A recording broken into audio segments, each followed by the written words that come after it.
Well, hello, everyone. I'm happy to welcome all of you here.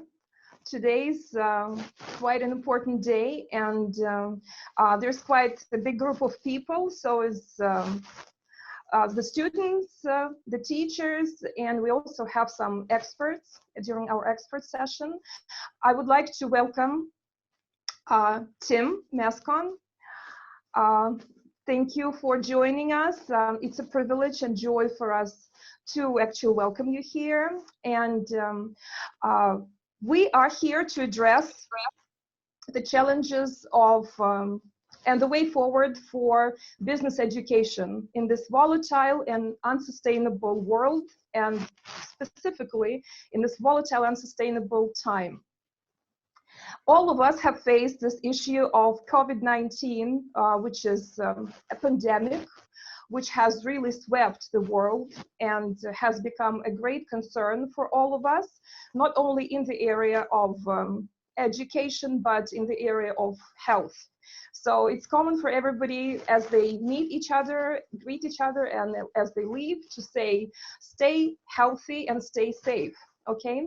However, even though it has been majorly a pressing issue and a health concern, this pandemic has impacted greatly all other areas of our lives, such as education. So education is what we're going to talk about today.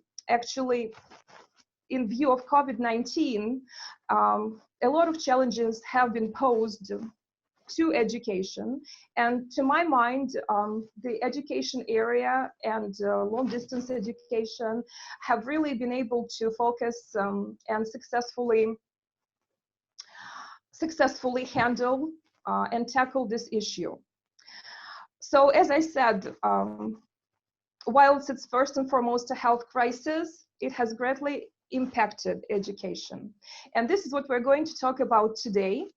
I would like to introduce our experts today. First of all, we are expecting Sergey Pavlovich Misaedov, who is Vice Director of RANIPA. And just to say a few words about him, I'm sure you all know him very well, and he was always at the forefront of high quality business education in Russia, and he is one of its founding fathers. He's also a passionate advocate for high standards of education, excellence in education. And just on a less official, more informal note, he is very supportive of all student endeavors. And this particular conference, which has been very meaningful and a great starting point for quite a few of our students, he has been very supportive and supportive of all that. Our second expert that I would also like to talk about, to mention, is Tim Mescon, who is Executive Vice President and Chief Officer, Europe, Middle East, and Africa for AACSB International. He's the author of over 200 articles, case studies, and co-author of 4 books. He's been very gracious to have joined us. He actually was a speaker at the Gaidar Forum before, so he's a frequent visitor to Russia, and he knows the Russian system and of education, and we are happy to have him as an expert who knows all the ins and outs of our education, and who can also contribute with some valuable insights about business education worldwide. Our third expert today is Infira Galimulina. She is the coordinator of English students programs, of international students programs, sorry. So she is in charge of handling exchanges and hosting foreign students in Russia, and also helping Russian students to get adjusted to foreign realities as they travel shortly for a semester or for a year. Well, we are going to start, but before we start, I would still like to spell out some of the rules that we are to follow, okay? First of all, we have set up the format in our session to allow for questions and answers. Each sessions of questions and answers will follow after the speaker. after the expert presentation, so to say. So then we'll be able to address your questions to the expert who has just spoken and to the students who have spoken before. So we're going to have students speak, then an expert speech, then questions and answers, then students speak, then an expert speech, then questions and answers, and students will also conclude the session. So as you speak, please turn on your microphone and turn on your video and share your screen and your presentation on your screen. We strive to make this discussion engaging and interactive. However, there are some rules and regulations we need to comply with. So please comply with them. So first of all, we are going to start with the speakers, with the first three presenters who will focus on current state of education. And namely, they're going to raise questions such as how to train future leaders, how to bridge the gap between qualifications and employment. And they're going to give us some practical steps in terms of how to enhance business education system when we have Black Day. You please, Yaroslav, and begin. Good afternoon. Good afternoon, everybody. Good afternoon.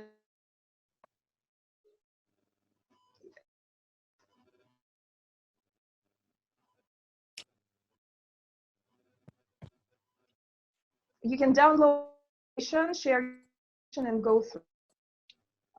Can you hear me? Can you see the screen, the presentation? So far, not. Oh, now you are launching it. So yes, now we can see it. We can see you and we can see the presentation. Yes. Great. Good afternoon, everybody. My name is Valeria Danilkina and my colleague is Yaroslav Atpushnikov. Today we're gonna elaborate on the topic, the current state of higher education and what can be done to enhance sustainability. First of all, as you can all know, COVID-19 has already affected every sphere of our life, especially education. For example, distance education is booming right now, as almost every country has closed educational institutions. The online education platforms like Zoom and Coursera are meeting increasing demand. For example, Zoom is currently the most popular Apple and Android app in the world, and its stock price has more than doubled since before COVID-19. The second effect of COVID-19 is over-acceptance. Universities will definitely over-accept because it will be almost impossible to calculate what percentage of students a college accepts will actually show up in the fall. As a result, it creates a problem for higher ed institutions with low budget, as they couldn't turn down extra students. However, there is the shortage of international students, especially those who were accepted, because due to the pandemic, colleges are canceling their international programs, the borders are getting cancelled, the flights are getting cancelled. For example, nowadays we can't get an F1 student visa in the United States, even if we got accepted and got invited from the university. So it's postponed for a later time, and we do not know when these visas would be issued again. Also, on the other side, there would be more local students in the universities because both parents and students are concerned about getting proximate to family and to their social support and getting to institutions with a little bit of seclusion, with lower student populations. So that can be both a blessing and a curse for local universities, because they would definitely have a higher amount of applications, and of course they would have to turn down a lot of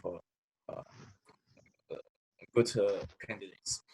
And nonetheless, the results of getting to online education are relatively successful because classes are not cancelled, they just switched to the online format. And this raises a question, do we really need brick and mortar institutions, universities with physical presence in the building? Do we need more online-only universities, or can we only have the most essential things like Minerva that has places where students can take classes but has no libraries, no sports stadiums, and so on? Of course, large changes would be possible only if quarantine lasts long enough that universities would begin to suffer losses from unused assets. But hopefully, it would end soon, and a bit 2 or 3 more Minerva-like universities would appear due to the pandemic. Next slide. However, the question is still, what exactly should universities fix? First of all, online educational issues. For example, leading up to the pandemic, Zoom suffered from several security issues. Like camera can be automatically activated, and bots and trolls can join not password protected conferences. As a result, the phenomena of Zoom bombing is relevant. There is a record of said bots and trolls joining Zoom conferences and showing prohibited video materials. And as always, there are some connection problems, freezes, and other malfunctions. Second one is a mismatch between qualifications and employment. All spheres of life are changing rapidly, and universities can't constantly adjust their programs to meet the demands from employers. Students can left with knowledge, but unfortunately with few relevant skills. And the third problem is increasing education costs worldwide.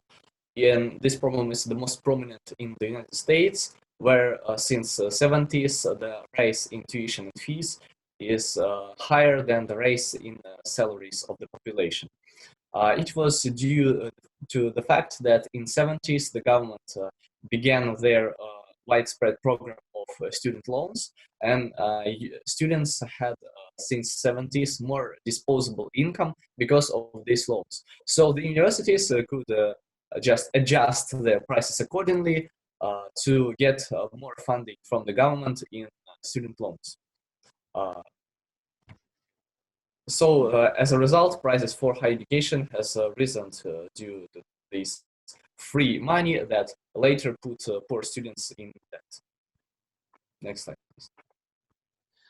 And the final question is what universities can exactly do, how the problem can really be fixed. First of all, is to create online education platform that meet the demands. Fortunately, we believe that with high media coverage of problems and inflow of money towards educational platforms, aforementioned problems would be tackled shortly. Then the next chicken and egg problem of students, no experience, so you can't get into the job, you can't get into the job because you have no experience, and so on. In the ever-changing world, we should agree that it's impossible to constantly adjust the program to each new trend in employment. So instead, in our opinion, universities should focus on more interaction with local businesses to allow more internships and give more incentives for students to combine their education and study. One of the ways to achieve it is to curb all the full-time week into 3-day full-time week, so including Saturday. For example, students would study from 8 or 9 a.m. to 6 p.m. or later in just 3 days of the week. Then all the remaining 3 days would be left for getting skills that are relevant in today's world, for working, for part-time work that could be just a full-time work, but not the full week. In the United States, it's possible to have flexible timetable, so students who need money and who need work experience have the ease to do this. But in Russia, we do not have a flexible timetable, so maybe some universities should consider making 3-day a week a must. And speaking of those who would just waste time and treat the remaining 3 days as holidays, that's is their choice, and that would just hurt their chances of future employment. The last one is to meet income share agreements instead of loans and student loans. The solution to prevent such a problem or reduce it is to switch from loans to income share agreements. Income share agreements is a quite risk-free alternative to the loan for the borrower.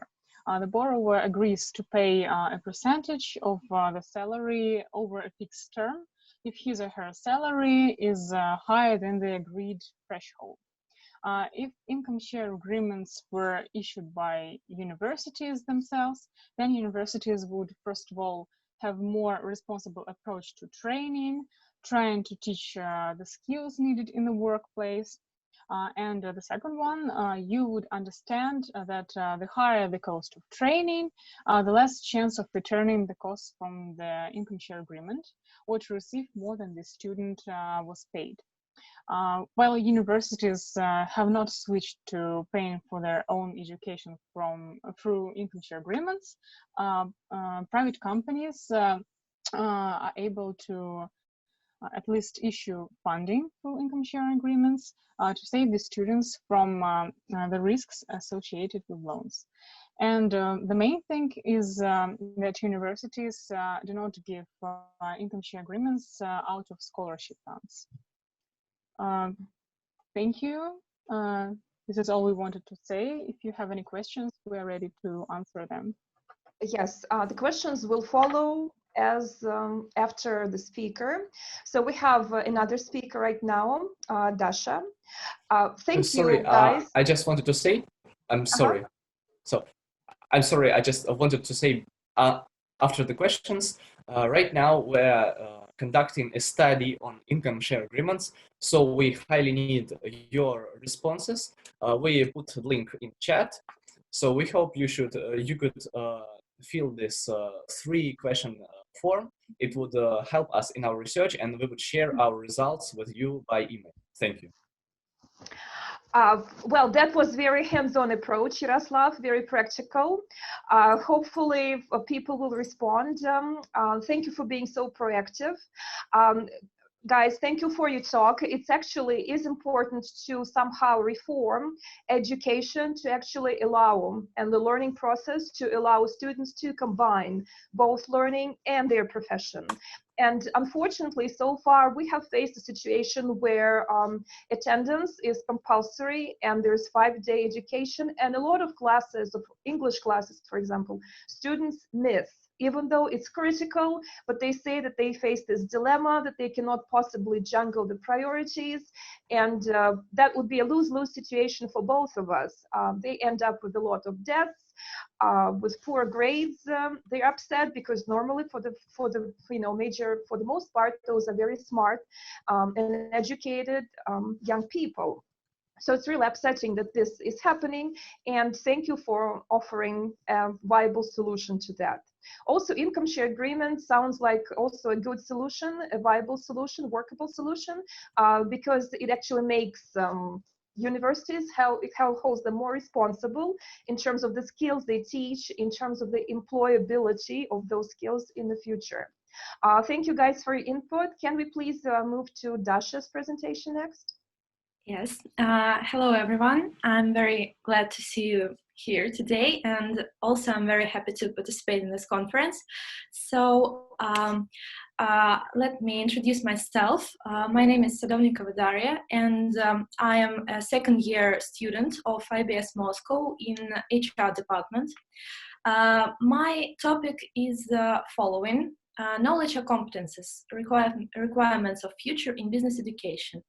And I would like to start right now without any postponing. So here is a great question. A student, will you find a job? the issue of student employment after graduation has always been very topical. People wonder if they will be able to find a well-paid job in their profession and wonder if the diploma with their excellent marks will be their competitive advantage. The Russian Ministry of Education has conducted an official monitoring of student employment. The latest data for 2017 show the level of employment of graduates by industry. We are more interested in bachelors, and this, as you can see, is blue line.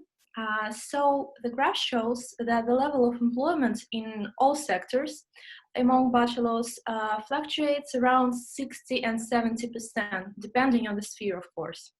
The result also depends on the university where the graduate came from, the graduate's performance, and the region where the university is. But still, the rates are quite high. On the next slide, you can see the results of a survey among different employers about whether they are ready to hire an employee without any experience. As you can see from the results, loyalty of employers increases over 10 years, and now companies are more ready to hire an inexperienced graduate without working background than before. However, more and more employers agree that some students very often do not understand the true purpose of higher education and don't know in which direction they want to develop themselves and to work and to develop their skills. This leads us to the fact that some skills of this type of graduates are impractical and shrinked to learn by heart course books. So themselves and they don't know clearly what they want to get, although their first salary expectations are about 15 to 50% higher than reality, depending on the industry, of course. But in general, still, most employers agree that for complex professions that require understanding of the sphere, a diploma is still a very important criteria while choosing a candidate. So not only soft skills and understanding of your future is important, but also a diploma in higher education and some theory and basic knowledge. But still, there is a strong correlation between hard skills and soft skills. In interviews and further tests, more and more attention is paid to soft skills of a candidate. So employers assess how flexible a person is and how ready he or she is to develop their skills and to improve it.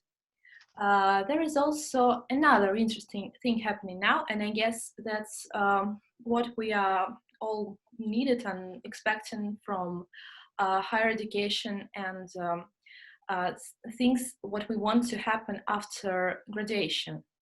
In most areas, employers cooperate with universities and take part in different job fairs where they can offer some internships to students.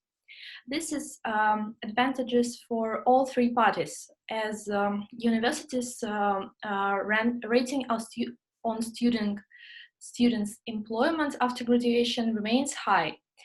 Students get internships and as a result they have some working experience. So when they graduate, they are not newly in this workplace sphere, and they know how it works in real life. And employers recruit students, and from early age they in fact bring up potential employees who by the time of full employment will already have some working background, and as well as the corporate culture of a certain company won't be entirely new world for them, so they will be able to adapt to this culture and to become a good one employee. This leads us to the conclusion that all business schools and universities um, um, should supposed to improve communication with employers and different companies, and work on development of different internship programs.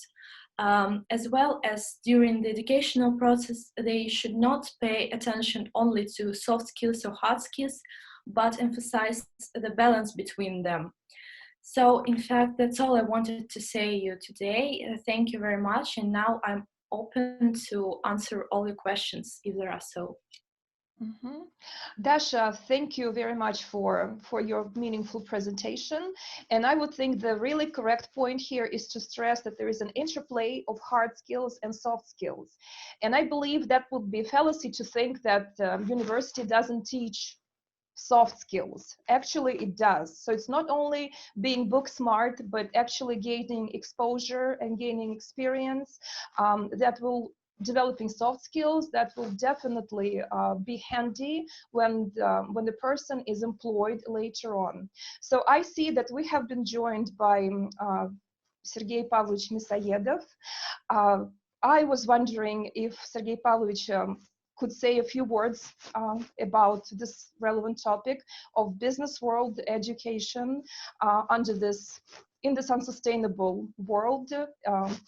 Any challenges, any maybe way forward, any solutions that you have in mind. I have already introduced you and said that you were at the founding father of business school, that you are very passionate about the standards of excellence in business schools, which are definitely very, very much linked to reality and are not divorced from reality. And on a less official note, I also said that you're very supportive of this conference because it's another instrumental tool that helps students make presentations, express their point of view, which is a very valuable soft skill. So welcome, and I give the floor to you.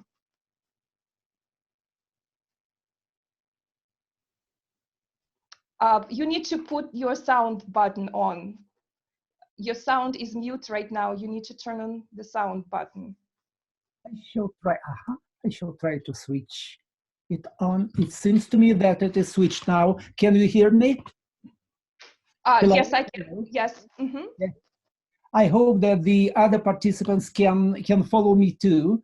And my colleague, Alexei Chervikov, promised, I'm sorry, I was a little bit late. He promised that he placed my presentation on the screen that would help me to be shorter about what I'm talking. I have only one question. I had problems with internet, and so I caught up later. Did my great friend, the Senior Vice President of SASB International, Tim Meskin, already talked?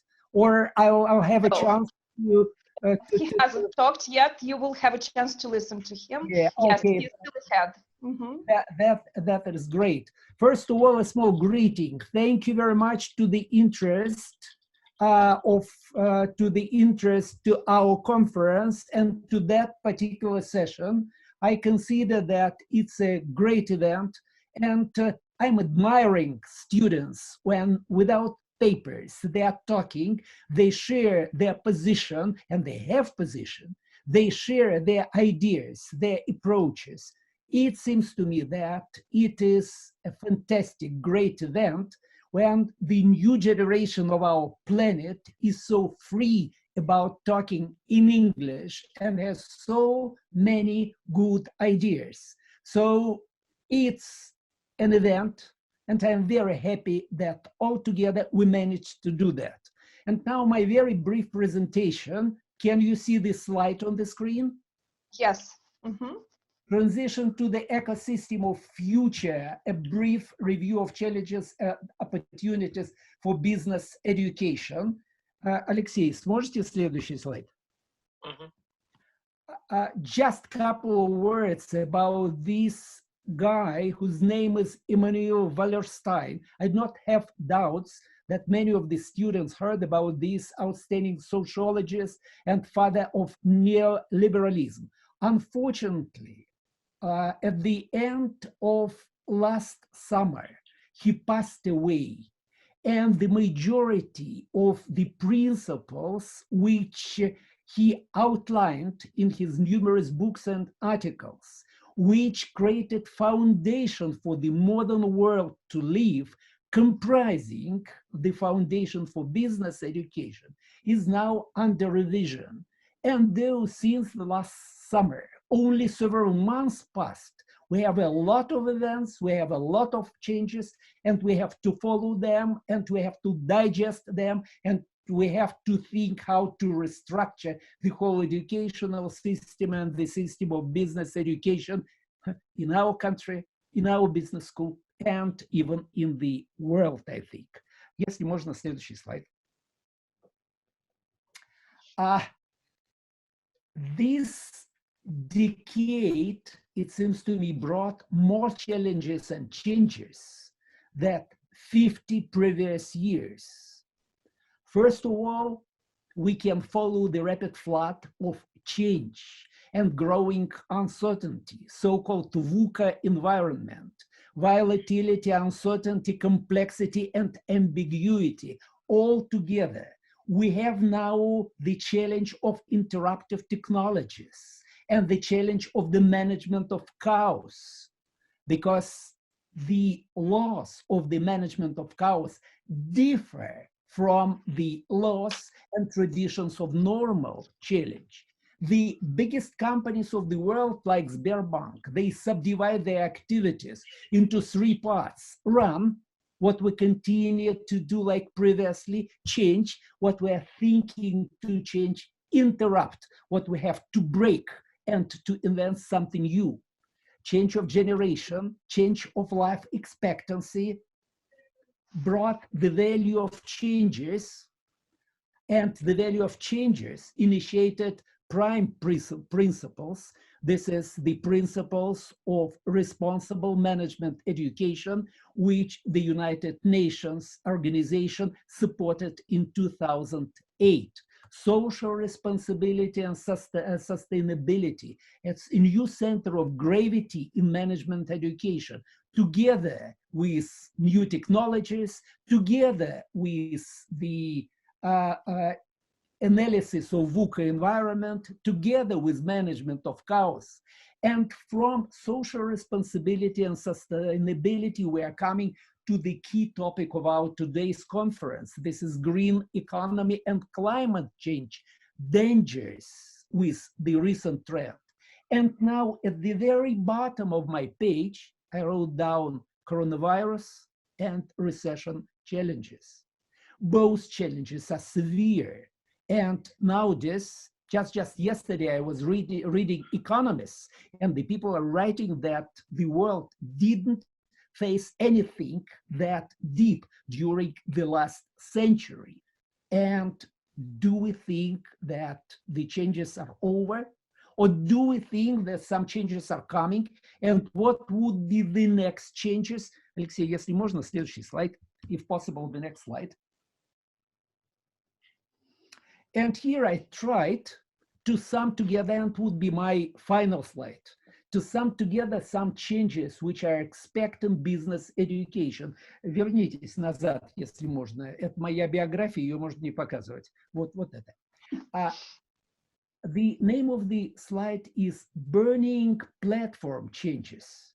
I consider that many of you are familiar with this term, burning platform. Sometimes the company, which are becoming too slow moving and rotten, they even initiate burning platform changes. Just like when the platform that is getting oil in the sea all of a sudden is set on fire, when the people start running and changing everything. This is what happened with us, with coronavirus and the coming recession. Well, all of a sudden we found out that we cannot teach like we did previously. And if half a year ago, some of our outstanding students or of my colleagues told me that the biggest universities of Russia, like that, very quickly, within 1 week or 2 weeks, for the most slowly moving universities, sometimes with big names, but still within 1 week or 2 weeks, they could transfer to distant learning. I wouldn't have believed in that several months ago. Now we did that. Are there some pluses for business education which we have to preserve and to develop?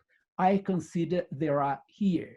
First of all, we moved towards the world of new technologies. We moved towards business distant education, and even when the crisis is over, I consider we have preserved those achievements and learn how to utilize them, providing benefits and extra values for our students. Second, the very, very good feature, when our faculties came to the conclusion that they have to use those tools, they immediately started their rapid retraining. And thanks to Alexei Chervikov, our computer specialist, all of us, even those who didn't use that previously, we managed to transfer. Third thing, this is renovation of university high-tech equipment. I wonder where the students thought about that. But to make all that functioning, you have pretty expensive equipment, and you have to renovate this equipment and to bring something new. And what we did during 2 or 3 weeks while making those changes of equipment is also gorgeous. Previously, we used to spend years for that. Next thing, we have a very nice feeling of the global world and national top expertise when they are very easy to be reached. Many outstanding people with whom we communicated in different parts of the world now became our experts, and I do hope that I shall follow presentation of Tim Meskan. Previously, we had to meet each other at the conference, and now he'll be speaking to our students staying at Amsterdam, Holland.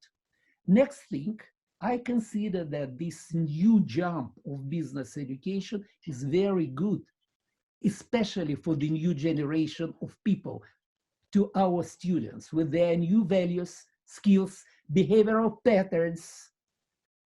Again, it's a fast, positive move, and social responsibility and sustainability are in the center of this change, because we analyze today using the distant learning equipment the challenges of humanity connected with death and forgotten challenge of possible poverty for some countries and some stratas of population. But still we have problems. The first problem is that we cannot, within business education, really estimate our market of future. No one can predict today how deep the recession would be. So we cannot calculate expected financial cuts and cannot really predict how business education of the country and of each particular university would survive during this pretty difficult time. Then we have shortage of distant teaching and learning expertise.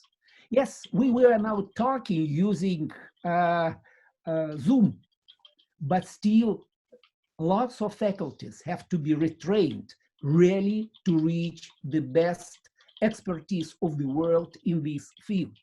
Then we have to pass through psychological and cultural unacceptance of distance communication by many, many people, starting from the faculty and finishing with our clients. I'm not sure about the opinion of the students, but our adult students of MBA and executive MBA programs very often tell us, look, we came here to stay in class, enrichment of sharing, exchange of experience, establishing of network. They are separate values, and you, to preserve them, you have to invent something special. Distant learning cuts a lot of opportunities in this sphere. Next thing, we understand that we have to invent a new model of cost efficiency in this business education. to redesign our programs because the demand of our clients would be changing. And lots of other tools comprising very important one, marketing and selling tools also should be revised. And all that we have to do very quickly on March without coming to the long vacations. It's the burning platform challenge and burning platform challenges. I do hope that we shall manage to do that together to the benefit of business education, our students, our master program students, our MBA and executive MBA students, our top executive retraining programs. I remember one of the articles of Harvard Business Review, which proved, and it was based on the scientific research, that people who keeps optimism normally are much oftener met among the leaders. Luck follows optimism, so let us work together, and I guess we shall find solutions even to the most severe challenges of our today's life. Thank you very, very much. Sorry if I talked a little bit long. Thank you, Sergey Pavlovich, for your insightful presentation. And this is exactly right. And I would say that one of the attributes and one of the positives and one of the advantages of how the university has handled this shift is the speed of response. Actually, it is believed that institutions, educational institutions, theoretical institutions are very far away from reality. And sometimes we get reproached for that what you teach at school sometimes is divorced from reality, and there is a gap between what we actually have to face when we're out in the workplace and what they teach at school. Here, actually, by personal example, Ranipa has shown the positivity, first of all, this positive attitude, and the shift to this digital structures, digital platforms, educational platforms, in no time. Within a couple of weeks, it was transformed completely. So that would be speed of response. And speed of response, swift speed of response, is actually one of the ways to handle crisis situations successfully. So I think this is, and we all can attest to that, we teachers, we teach at platforms, and really so much change has happened in very few weeks, and we got proper training, so we were not left out in the open. Of course, there was obviously there's always some kind of unexpected situation that you have to deal with. However, I would say that we all grouped together and were able to live up to the challenge and respond to the challenges in a very swiftly and prompt manner. So thank you again. And one of the issues that Sergey Pavlovich has brought up is actually how to adapt, how to change teaching practices, how to adapt business education to current challenges. And one of the reasons is actually to raise professionals, raise people, future leaders who will be up for the challenge and who will be able to face this challenge with optimism, with professionalism, and who will demonstrate robust resilience, which is the hallmark of good entrepreneurs. And we just have a next speaker, Maria Korshunova, Kazinkova Tanya, who will expand on this issue. Masha, Tanya, please, the floor is yours.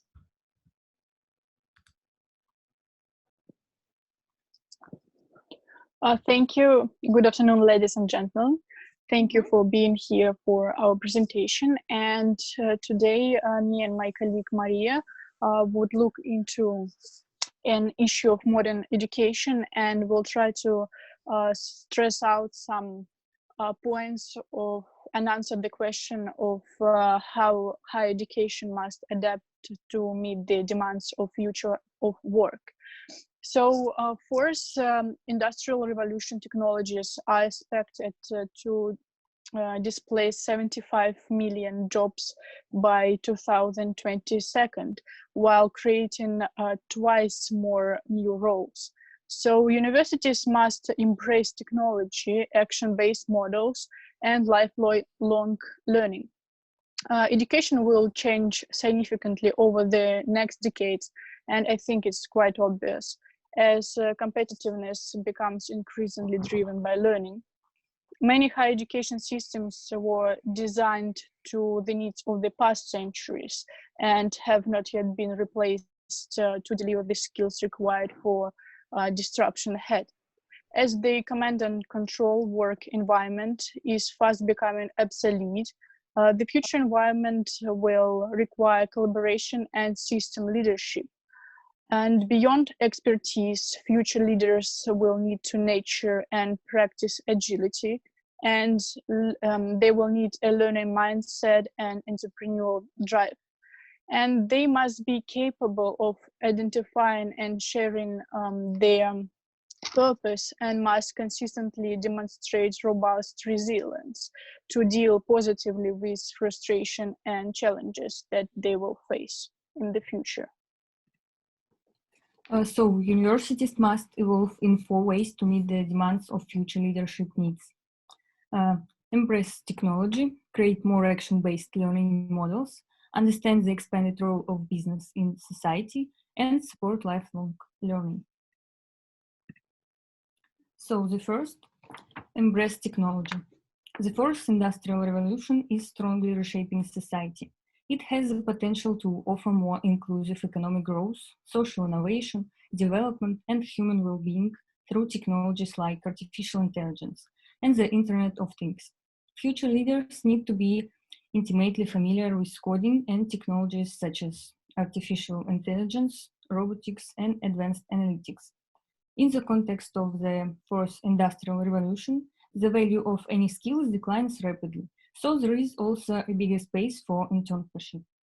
A superficial view of technology is not enough to navigate disruption and to seize the tremendous opportunities of linking technologies and human capital. Organizations need to compete in terms of speed and learning, innovative and creating new capabilities ever faster. Innovation needs to come from the ground up. Just like in a tech startup, schools need to innovate directly, experiment boldly, and reward ideas that make a difference. Universities must help students learn how to use and apply new technologies. This means creating spaces where students are exposed to application and practical use, taking them way beyond the traditional knowledge about technologies.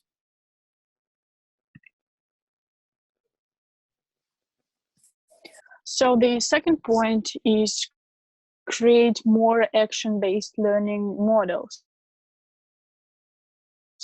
And as we all know, the tradition of research knowledge diffusion is obsolete. Today, we need to expose students to the applications they need to learn. And many schools are moving fast into action-based learning. And in terms of leadership, this means moving from classroom to the lab. And action-based learning focuses on solving real-life problems. And fundamentally, we need to think about learning more as an iterative process, not only based on the research developed teach model that underpins most traditional education.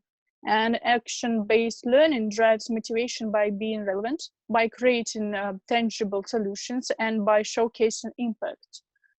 There are many types of action-based learning, and medical schools have, of course, always allowed students access to clinics and patients. More of that needs to go into developing future leaders. This can be real life consulting projects, labs, entrepreneurial tasks, even helping to deal change. Action learning is more than just doing. It needs deliberate reflection. And what all action learning initiatives have in common is teamwork, design thinking, and the interdisciplinary. So the third, understand the expanded role of business in society.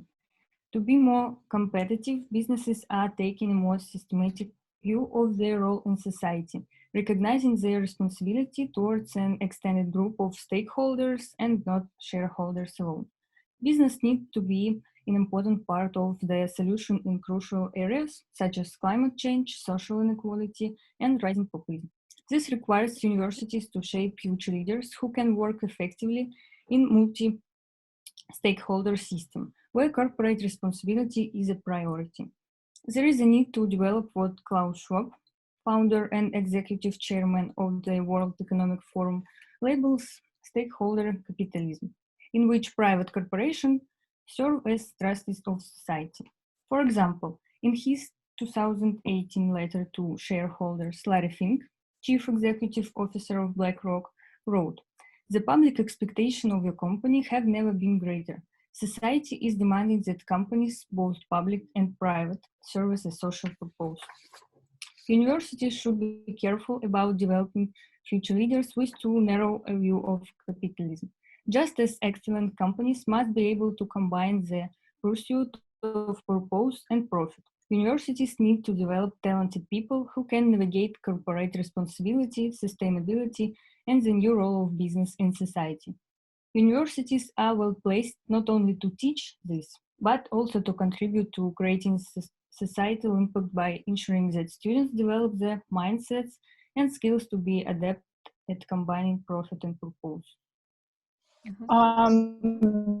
The last but not least point is support lifelong learning. And learning is no longer a one-off affair, and students in any program should automatically belong to an ongoing learning networks. This is a lasting trend. School need to be relevant over the course of a working life, not merely provide platforms for young students. And as I said, according to the World Economic Forum's Future of Job Report of 2018, the fourth industrial revolution are expected to displace 75 million jobs and create twice more by the end of 2022. And reskilling can have a strong societal impact. Our research illustrates how it makes economic sense for business to reskill. And for example, in the United States, collaboration can reduce reskilling cost by 30%, and that the saving would allow the reskilling of 50% instead of 30%. And universities can enable these reskilling efforts through continual education programs and the executive education. So finally, educational systems of the future. To achieve these four imperatives, the universities of tomorrow will need collaborative and systems-oriented strategies. Maybe surprisingly, large corporations today are more used to collaborating in broader ecosystems than are most universities. The winners of the learning age now upon us will not win in isolation. Rather, they will win together. Only then can we support a generation of leaders who are empowered to create lasting positive impact. Thank you for your attention, and we will answer all your questions if you want to ask us something. We will have one more person speak right now, which is our expert, Tim Mescon. So you, among other things that I've seen in your presentation, you are going to give more like a macroeconomic view. So how trends and challenges in society affect business education. So briefly, the presenters have touched on this, challenges, resilience, all-encompassing knowledge and knowledge in the lab. So not just school classroom, but in the lab approach, so more like hands-on practical approach. So would you please shed some light on your point of view as far as transformation on this education concerned, and how you see it, so to say, helicopter view from the top of being vice president? Sure, thank you, and greetings. And if my fellow presenters take their slide off the screen, I'll try to load mine. Let me first begin by saying Dobry den I privyet Amsterdam. So greetings to everyone from Amsterdam. My wonderful friend and colleague Sergei Pavlovich. I'm so honored to be on the platform with him. and it's just a real pleasure to be with everyone today. So let me make sure my my screen is showing properly. And Yes, we can see. great. Okay, I'm going to let it load first. It would probably be nice if you removed the left side of it, which kind of has the number of slides, Okay. so that the central picture becomes even more central. Okay, And there we go. How's that? Is that okay? oh, yeah, now it's gone. You can't. No, I cannot. No, it's kind of you probably closed the screen. Could you try again, please? Let's, screen sharing has stopped because the external. Screen sharing. Sorry, everyone. No, it's no problem. Well, this is the technical thing sometimes. No problem at all. So we'll wait. No problem. Okay. Let me.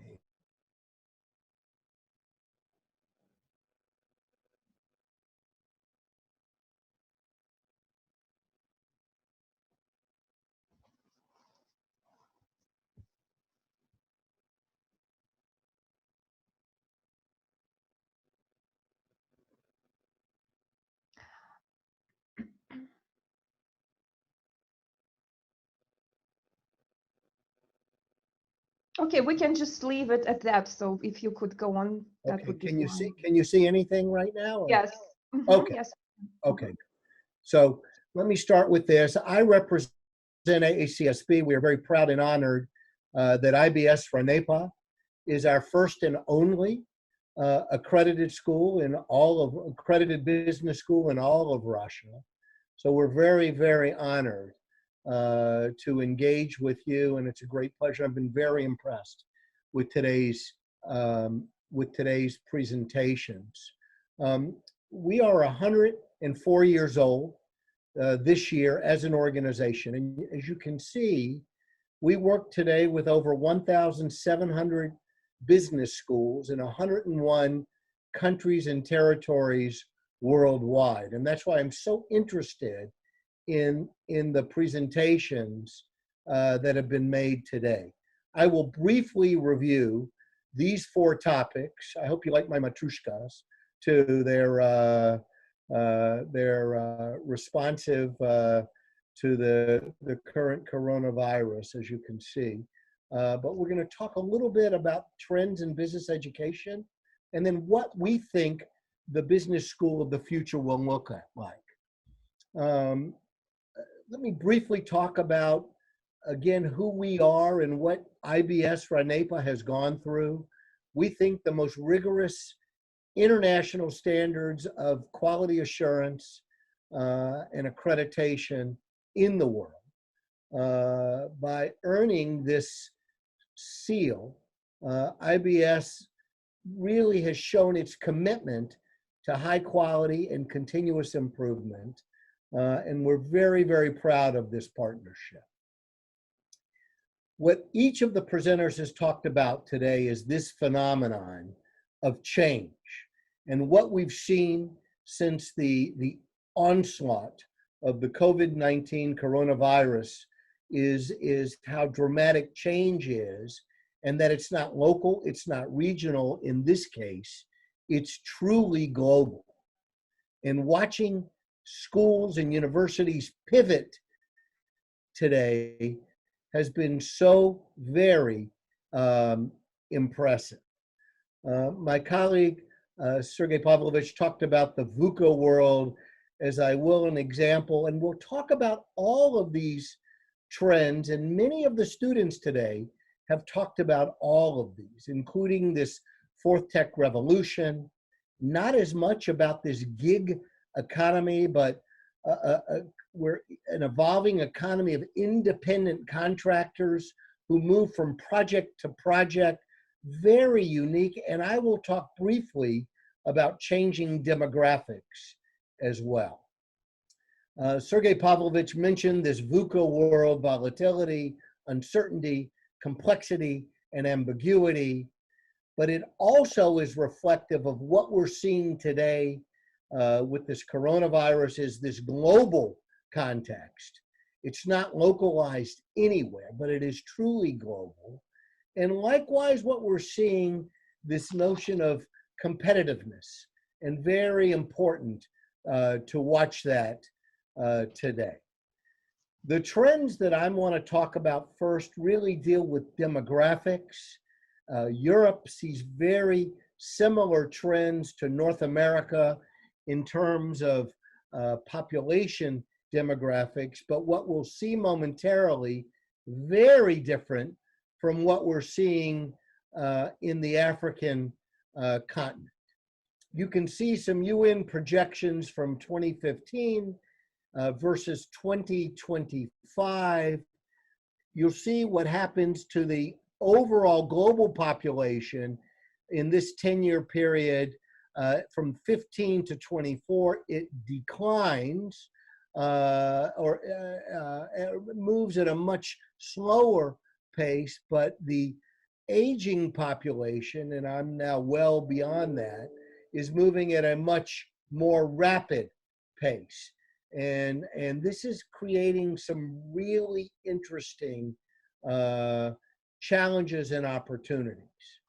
If you look at these population forecasts, the countries with the greatest percentage projected growth in 15 to 24 university age population, you can see it's almost exclusively on the African continent. So very, very interesting to watch that. Versus the UN projection of those with the greatest declines, and you'll see. So it's very interesting to look at these data and to see what is happening on the African continent in particular with the explosion of the younger population. Very, very important to see this. Trends in business and society that I mentioned, the gig economy, the independent contractors, huge explosion in entrepreneurship as well. Students talked about social engagement, social enterprises. We'll talk a little bit about that. And the challenge to our business schools to keep our programs and our curriculum up to date. And it's very, very important. A couple of the student presentations talked about this future workforce and it's the whole digital explosion and the migration to the virtual workforce, as well as this contingent workforce, which you see on the bottom. And that's the gig economy, the independent contractors. So it's very interesting transformation that's taken place, what we call to an anywhere, anytime workforce. And to me, it's a very dramatic transformation. This phenomenon of the gig or the independent contractors, you can see this dramatic change that's taking place, and it's evolving very rapidly. Historically, most of us look to employ with a single company from post-university to retirement. Of course, as all of you know, that has changed so dramatically as well. The skills and abilities that are needed for traditional employees versus entrepreneurs, and how business schools today are wrestling with those, and how do we deliver different sets of skills for students looking for different opportunities. I've captured here today, looking at business schools, you can see the strengths of our business schools versus the weaknesses. And we're looking also at the opportunities and the threats. What has happened so dramatically in the last few months as a result of the coronavirus, particularly in Europe, is this migration to digital delivery. As a rule, Europe was much slower to the digital platform than other parts of the world. And I've been so very impressed what universities and faculties in business and economics have done in the last few months in pivoting to this digital platform. However, what students will demand once the virus passes is much more sophistication with digital delivery. And so while there's an acceptance of what we're doing today, students in the future will look for much, much more sophistication. Also, I greatly appreciated the students talking about the evolution to lifelong learning and how that will change the nature of learning, both traditional university education, but also other competencies, and credentials, and stackable credentials. We will take short courses, micro learning delivered to our smartphones, pick up credentials, and bring those into the university environment. Let me move on. I've mentioned the micro learning, nano credentials. This is going to become much more important. Credentials that you can pick up in 2 weeks, in 4 weeks, in 6 weeks, in 8 weeks, and merge those with university education. And these will be supported by different kinds of technologies like blockchain. We believe the best business schools in the world, like IBS, will adopt these 5 areas in the future. Business schools must be catalysts for innovation, co-creators of knowledge, hubs of lifelong learning, leaders on leadership and leadership education, but also enablers of global prosperity and contributing to prosperity all over the world. We believe business schools have a role to play as a force for good in society. Many of you today are focused on the sustainable development goals, and we feel business schools today and moving forward must play a role in addressing these SDGs and helping the world meet these goals over the decade to come, and think that's very, very important. Let me stop there. Let me thank you for your time. Again, tell you how very impressed I am with the quality, with the caliber of presentations today, and look forward to challenging questions from all of you very, very soon.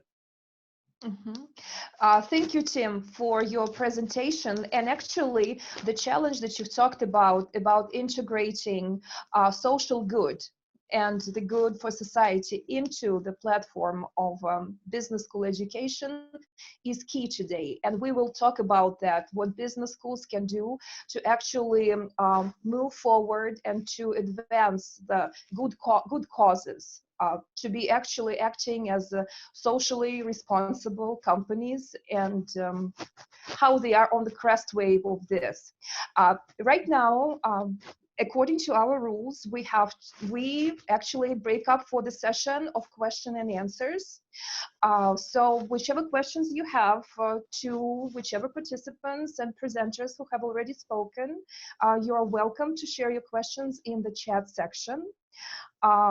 Or because we're not so numerous, you can tune in and actually verbalize your question, voice your question.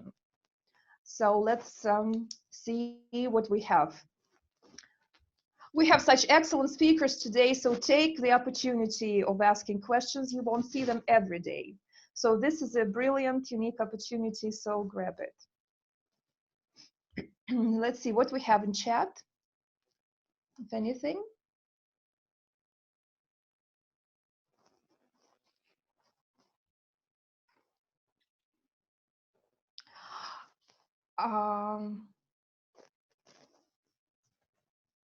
Let's go on to the questions, guys. We have discussed it previously that we have to come up with some challenging topical questions.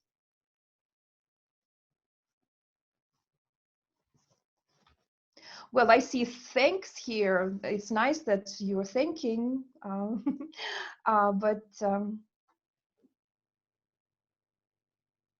well, probably everybody. Oh, okay. The question from Tim: are you as students comfortable with the courses and programs delivered online?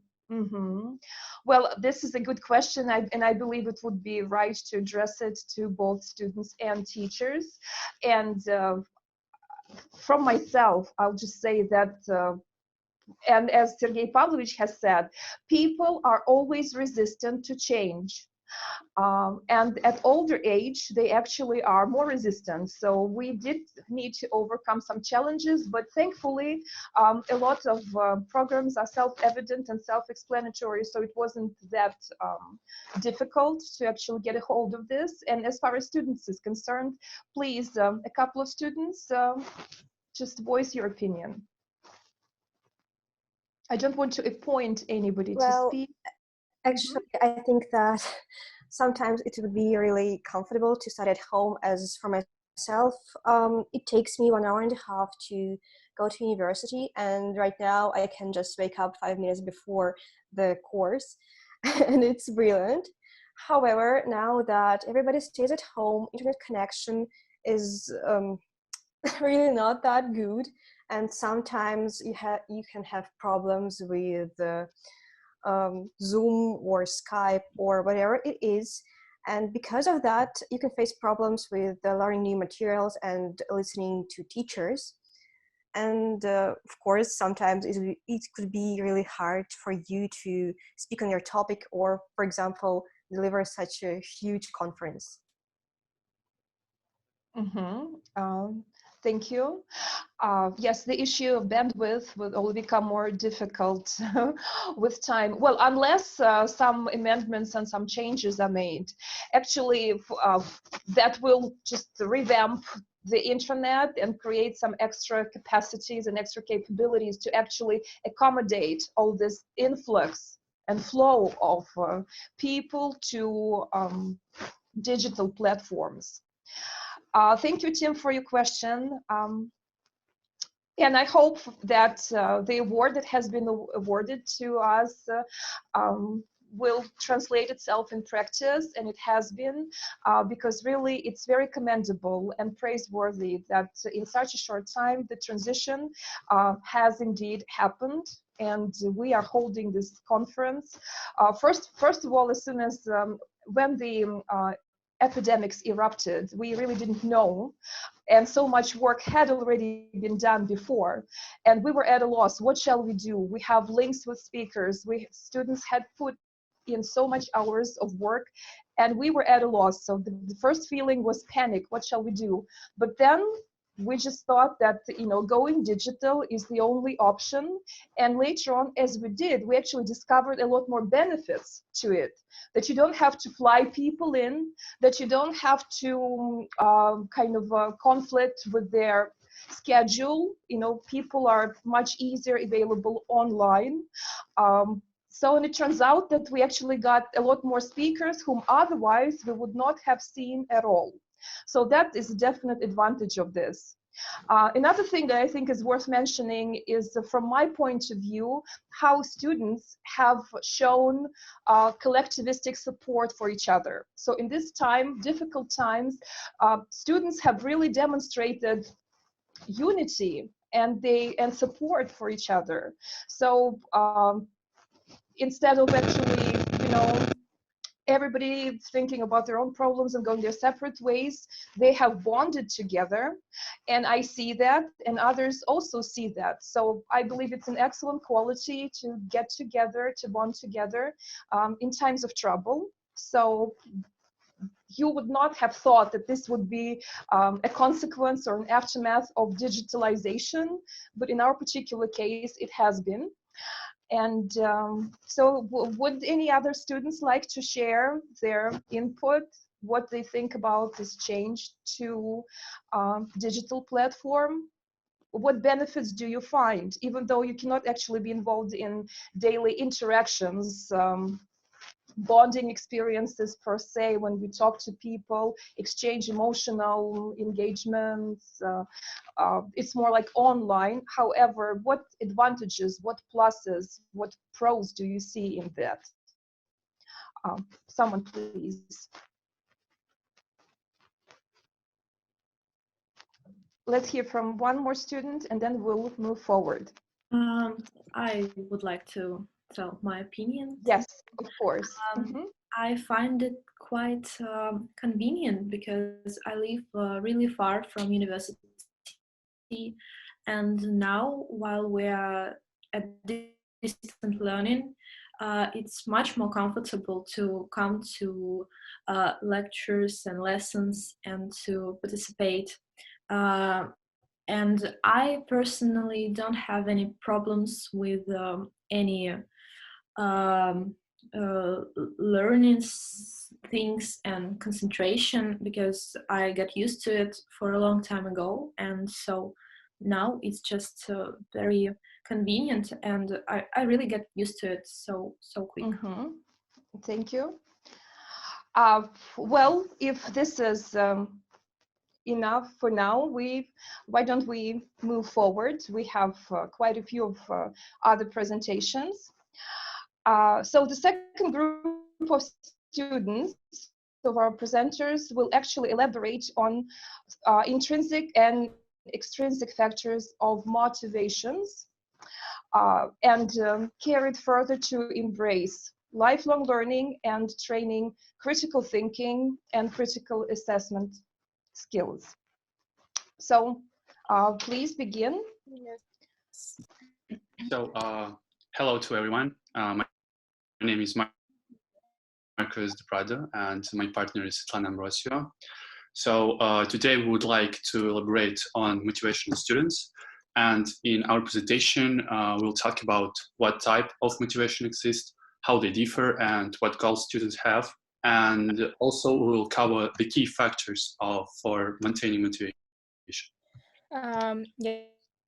Yes, and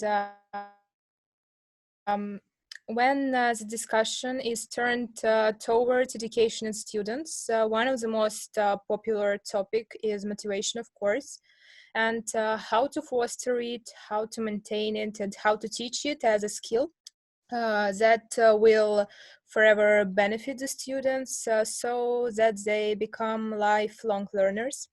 And also commonly talk about are the two main types, intrinsic and extrinsic. And firstly, I would like to talk about intrinsic motivation.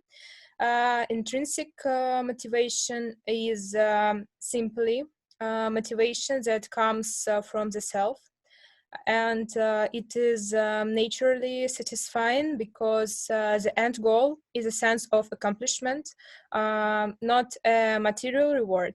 And in fact, the rewards for this type of motivation can be seen through noticeable progress and growth, and a sense of competence on a subject and mastery, for example. And for students who are led by intrinsic motivation, the process of learning itself brings joy.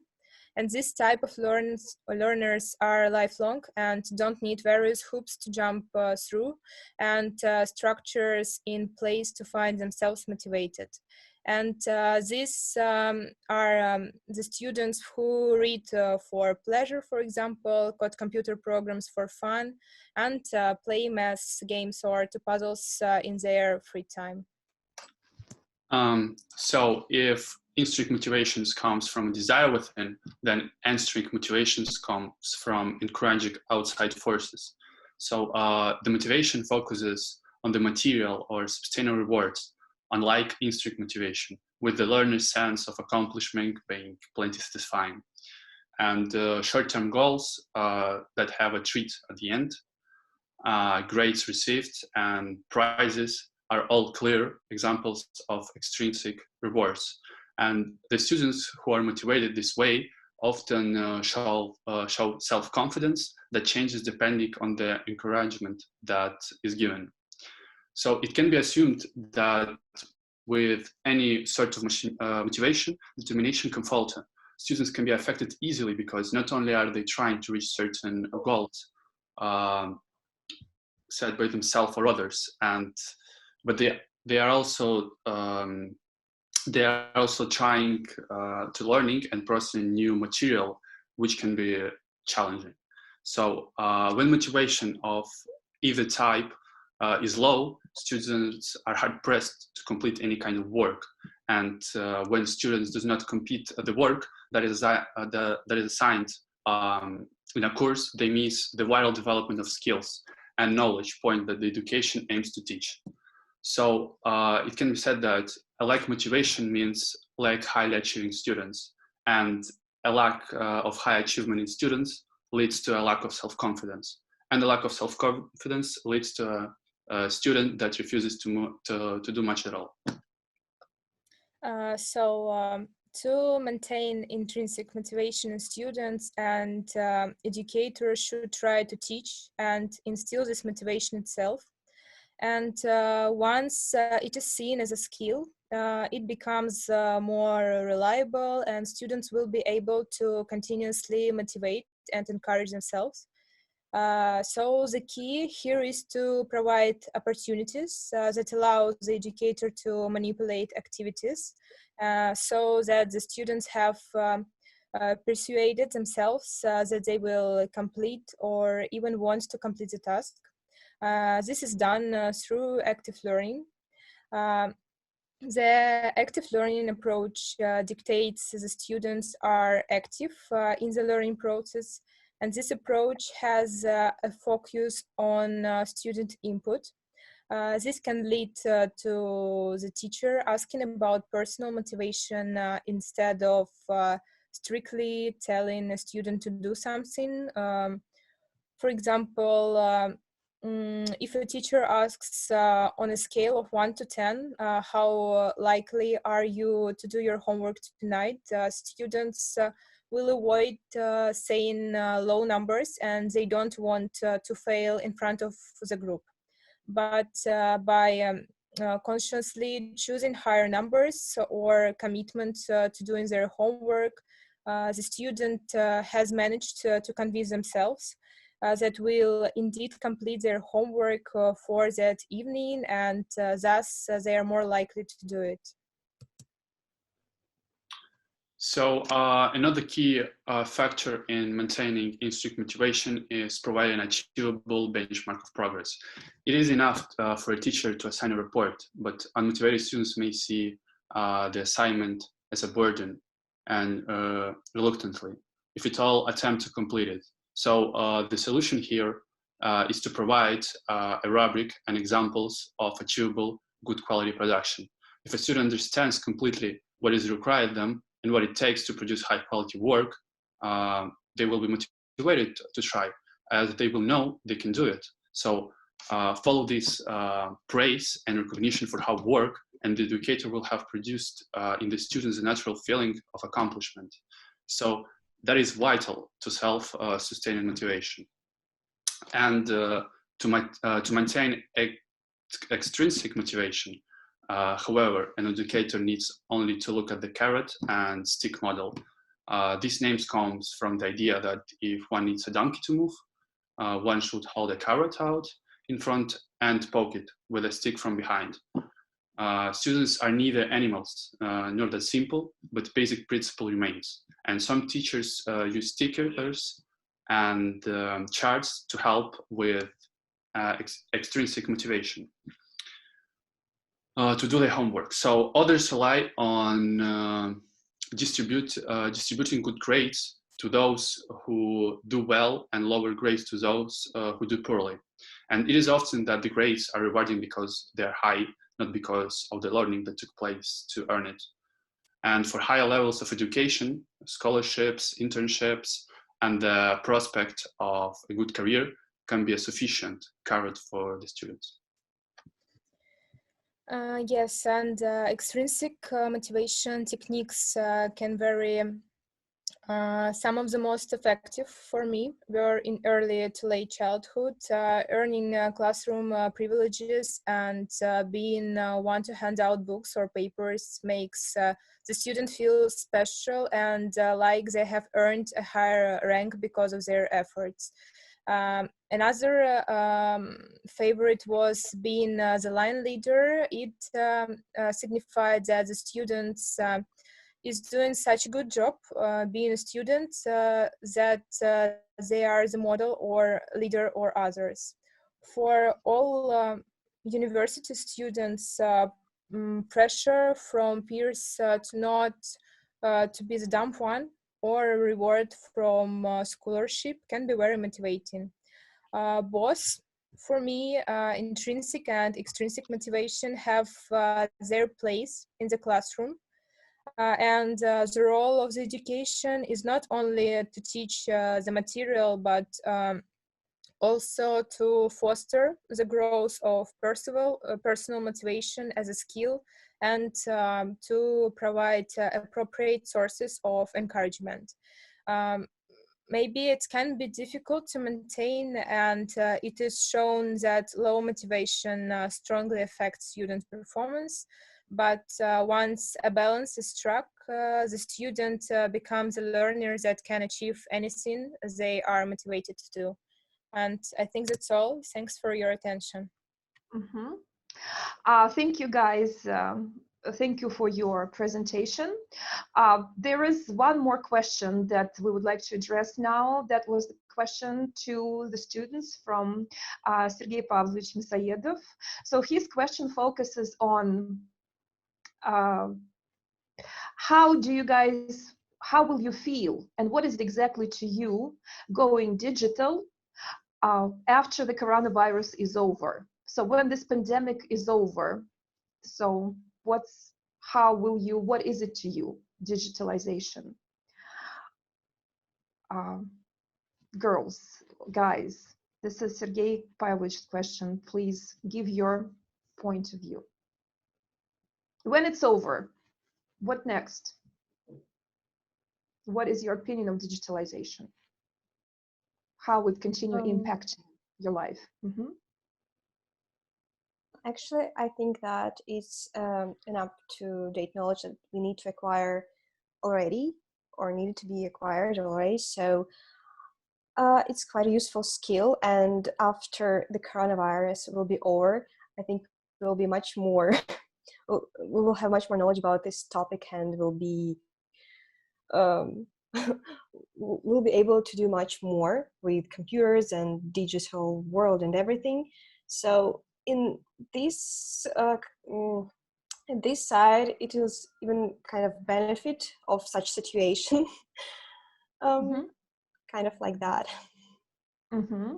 Do you think you will feel lazy and you will not want to reconvene in traditional classrooms saying, oh, why don't we just do it digitally?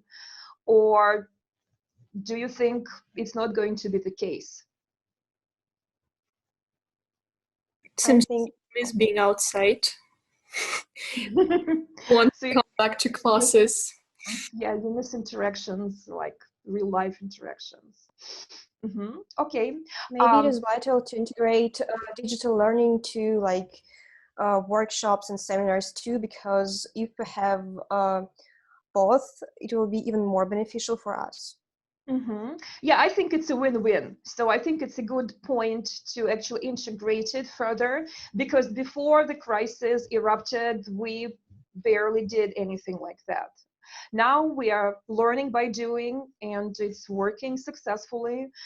So yeah, that would be a good idea to actually integrate the elements of digital learning into the face-to-face learning experience. Thank you. Let us move forward. We have briefly talked about intrinsic and extrinsic motivation, but when you guys are out of school, nobody is going to give you carrot and stick motivation per se. So you will have to be driven by intrinsic, inner motivation. And that will be your driving force. That will be something that will give you a push, that will trigger your actions, hopefully. And the next person, Dasha, will speak about some of the intrinsic qualities that you have to nurture in yourself, that you need to grow in yourself, and really become more aware of in terms of intrinsic motivation. It's critical skills, critical assessment skills. So please, Dasha, now you have the floor. Yep. Good afternoon, colleagues. I'm very happy to hear and see all of you here in such unusual circumstances. I think I'm going to switch my video on. Yes. Can you hear and see me? Yes, yes, Dasha, perfect. Okay. So today we're going to talk about how and why critical thinking is so important, and what can we do to foster that, to implement that in our educational system, and what are the challenges that we face today. So does the slide switch? Okay. So in the current information society, endless streams of information fall upon a person by a continuous flow. So the ability to process information, isolate the necessary and reliable grain from the overall flow is one of the key skills of a highly efficient specialist today. So part of the responsibility for solving problems of this matter, for some obvious reason, lie with educational institutions and business schools in particular. So therefore, it is vital to identify the trajectory of required changes for training of qualified specialists in the context of adaptation of modern education system. So let me switch you to the problem statement slide. In addition to the fact that there is simply a lot of information, processing it is now burdened by the distribution of fake news. If until recently, it could be considered that the dissemination of false information entirely lies on the conscience of authors, then as the popularity of social media, social networks, and the speed of dissemination of information has grown, the problem has acquired a much different scale. So on the demonstrated slide, you may get yourself familiar with some statistics. The involvement in the dissemination of fake information is sometimes striking in its scope. So this is especially acute during times of exacerbation of social contradictions. On the first chart, you can study the top 5 fake election stories on Facebook. However, it should be considered that during a presidential, election race, a post on a Facebook, that's not just someone's note. That's a complete lever for manipulating public opinion. And the effects of spread of fake news are clearly seen from the second chart, from the second bar chart. According to the results of Statista survey of 2019, slightly more than half of people surveyed in Russia reduced their trust in media due to fake news. And despite the fact the statistic does not reflect the degree of loss of this confidence, the numbers speak for themselves. Finding truth has become more difficult, and responding to challenges is even more complicated. So what are the challenges exactly that we face today? First things first, volume of incoming information does not allow to constantly check its accuracy.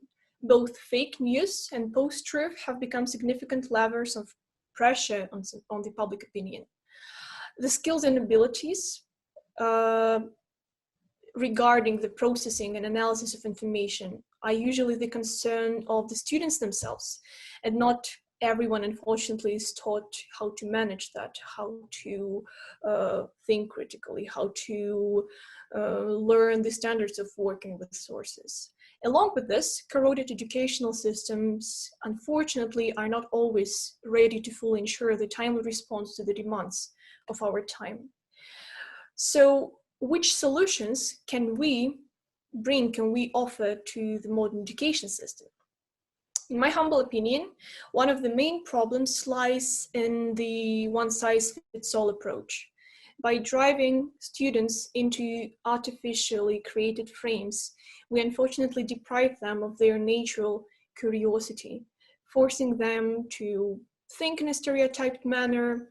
And there is no right age for instilling the principles of critical reflection, of critical thinking.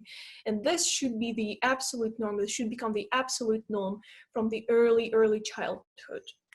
By introducing project works and minimizing the number of standardized tests, we can move forward to a desired goal.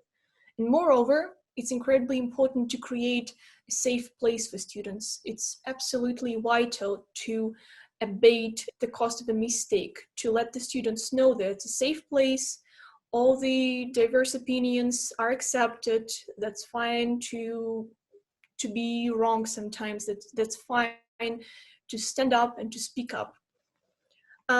In the struggle for the search for reliable information, it's very important to develop the skill of working with official and reliable sources. And when forming opinions and judgments, it's imperative to indicate a link to the source which was used.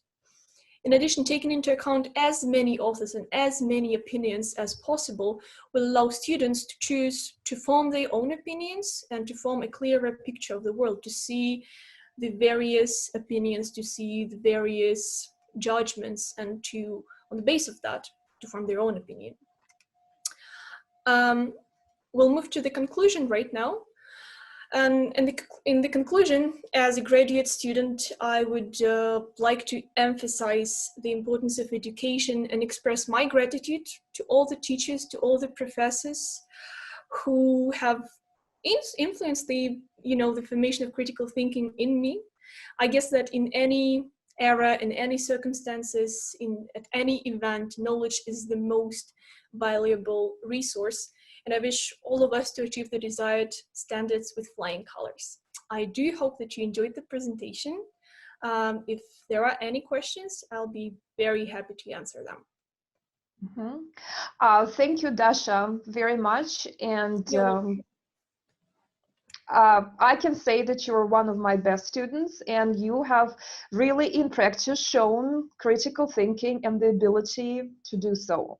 So that was not just theoretical material for you, but it was also highly practical. That was wonderful. Why don't we move next to our next speaker, Lisa. She will speak about lifelong learning. I know this is the issue that we have been discussing, but hopefully you will learn something new and you'll get some more insights. Lisa Shevchenko, please.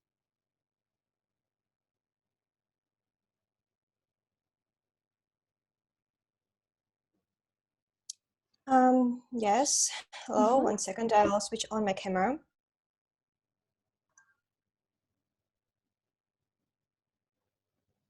Hello. Yes.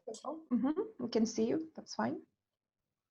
So, hello, ladies and gentlemen. My name is Elizabeth Shevchenko. I am second-year student of HR department of IBS Ranepa, and today I'm gonna speak on a topic of lifelong learning. So,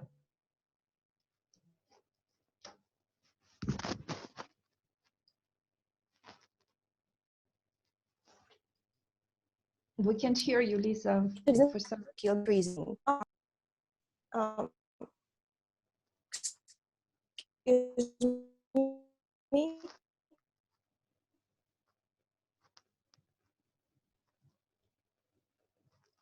Could you please restart? Maybe it will fix the temporary glitch. Okay. Oh, yeah, now it works. Now it's working fine. Yeah, we can continue. Thank you. So, as I've said, in today's business environment, workforce skill gap is increasing, and knowledge, market trends, new processes are being created at such a speed that business can barely keep up.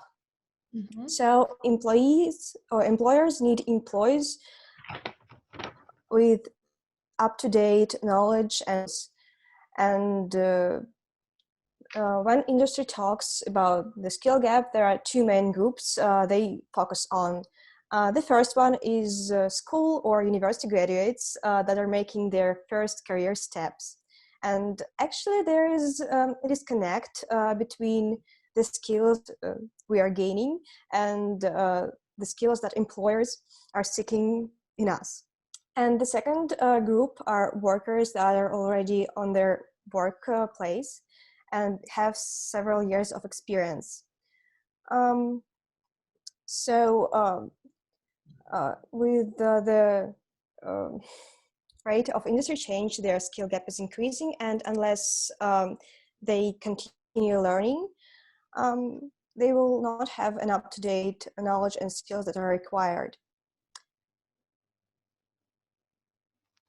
So on the slide, the graph has data. It shows information about the percentage of people aged from 25 to 64 that stated that during the survey they were having formal or non-formal education. Unfortunately, there is no Russia, as we can see. So how does lifelong learning address skill gap?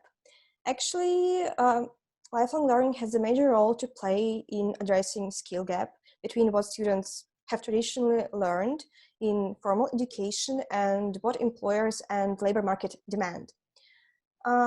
So lifelong learning also is about creating a positive attitude to learning for both professional and personal development. Millennials, for example, have much higher expectations for their professional growth, and employers need to recognize and reward that. As in other cases, they can lose or lack critical skills in their workforce. And as a result, this has generated a tectonic shift in how companies design and invest in their training, education, and employee development. So now that we have listened to some theoretical material, we can switch to some real examples how companies practice lifelong learning in their business. So first one is Pixar, that actually has a school called Pixar University. And I wanted to add that actually they allow their employees skip work in order to go to these classes. And they have approximately 14 social and interactive sections that include ballet,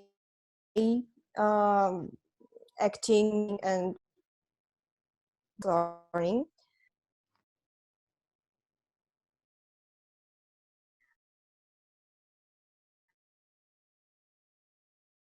With videos. Actually, some messages from leaders in their company and many others.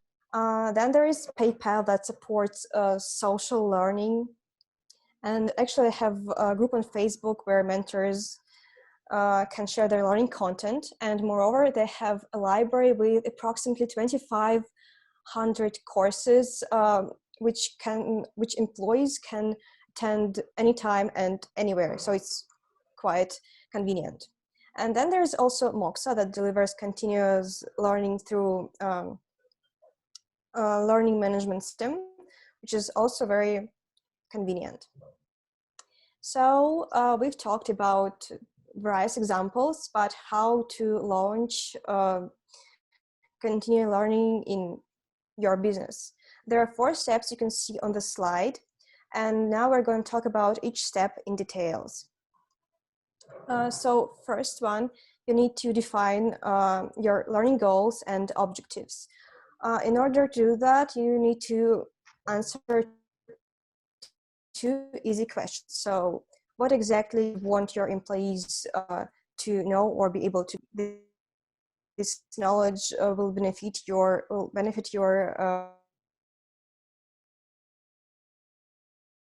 business. On the left, examples of goals that can be stated. So you can have a look. Then there is a second step, which is much more interesting. You should create a continuous learning program. And actually there are 3 types of learning programs. First one is onboarding. It's kind of boot camp for new employees that helps them to integrate in working process faster so that they could gain knowledge, expertise, and skills that are required for their future job. This program is usually prepared by HR manager and is based on some corporate culture of the company, its history, its laws, kind of rules and everything. The second one is professional training. This one is closely connected with skills gap, and I will say some examples. Let's say that company is constantly expanding its product line. So, and as a result, sales representatives have to update their knowledge after each release. So in this case, you need to have professional training, or for example, tax laws change every year. And due to that, accountants need to also update their knowledge about that. And the last but not least is managerial training. This one is connected with promoting the most successful employees. And it helps them gain knowledge not only about their new position, but also about some leadership skills they need to acquire. For example, motivation and how to delegate or give feedback or manage teams. The third step is, okay, so you have decided what you want to learn and which training system you want to use. Now it's time to understand how are you going to do that. So workshops and seminars and live classes are still popular. However, there are various circumstances and in that case, it is much more efficient to deliver online learning. Now, I think it is this case. And using this type and online program, you can learn online anywhere, anytime, and have an access to various courses. And I think it is quite convenient nowadays. Mm-hmm. So the last step is to choose the platform you are going to use, because there is a variety of platforms such as Zoom, Skype, Microsoft Teams, and it is vital to develop a program that will help employees or anyone to study. So thank you for your attention. If there are any questions, I will be okay, thank you so much. Thank you. Now we have an expert session. So we have Zemfira Galimulina, who is the coordinator for International Students Program at our institution. The only thing I need to say to everybody, it has been really meaningful and substantive talk. However, we need to a little bit shorten it and try to be more concise in your presentations. So Zemfira, are you ready to start? Me with the presentation. Yes, definitely. Yeah.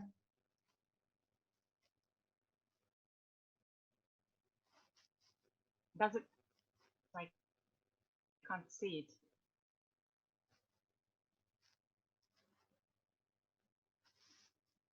Okay. So this is it. First of all, I would like to thank you for giving me an opportunity to speak about, I would say, the most sensitive subject under the current circumstances. I would like to talk about international mobility activity of IBS Moscow. Actually, I would like to start my presentation. Next slide, please. From next slide, please. Okay, I would like to start my presentation from IBS student mobility overview for the last 5 years. The bar graph shows 2 trends of incoming and outgoing student mobility flows over the period of 2015-2020. Before I start, I want to remind you the fact that Institute of Business Studies, or IBS Moscow, started its international student mobility a long time ago, when first dual degree undergraduate programs were launched in cooperation with European universities in 1990s.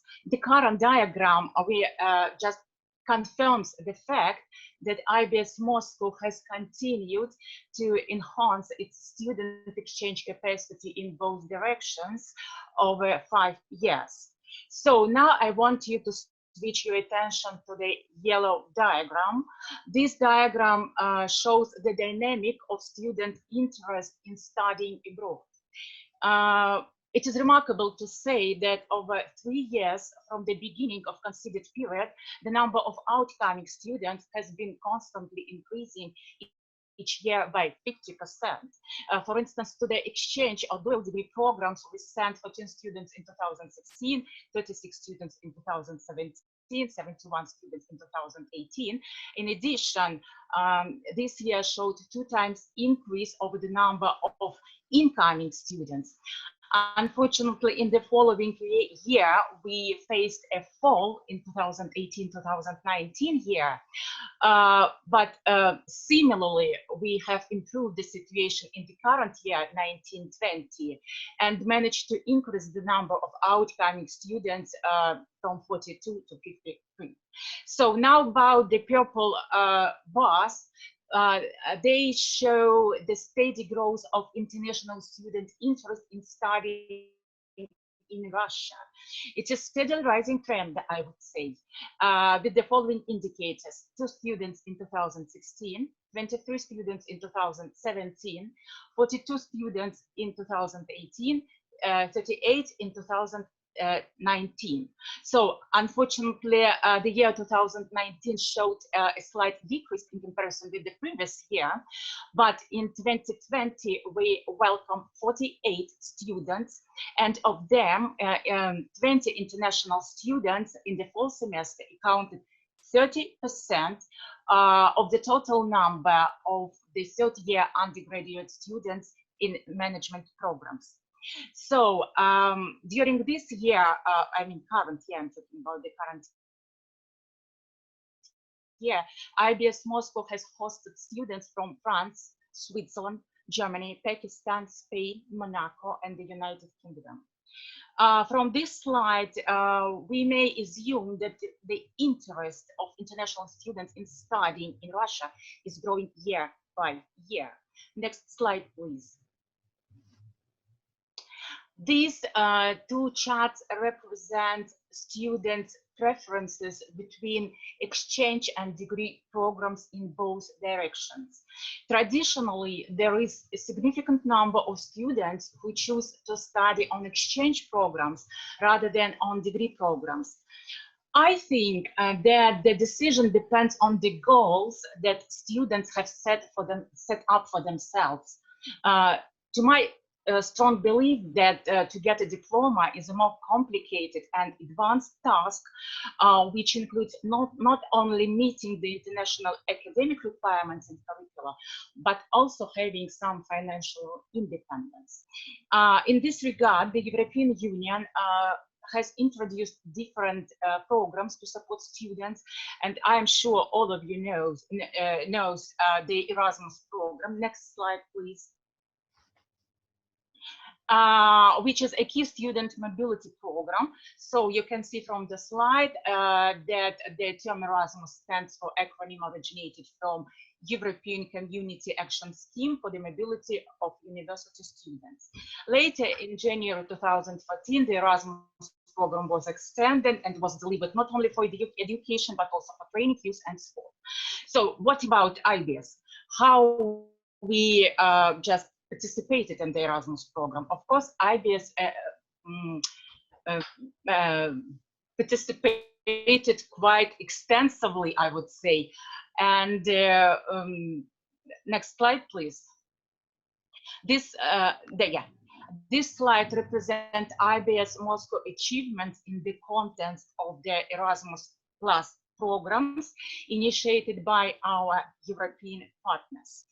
As I have noted earlier, the academic year of 2017-2018 was quite successful for outcoming students, and IBS Moscow and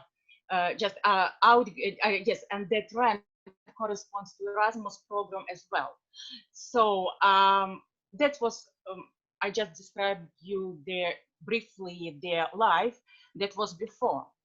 And what about now? Now we are forced to live in absolutely different world. So, and I think there is a time to raise a question about sustainability of student mobility. Can you just switch another slide? Yes.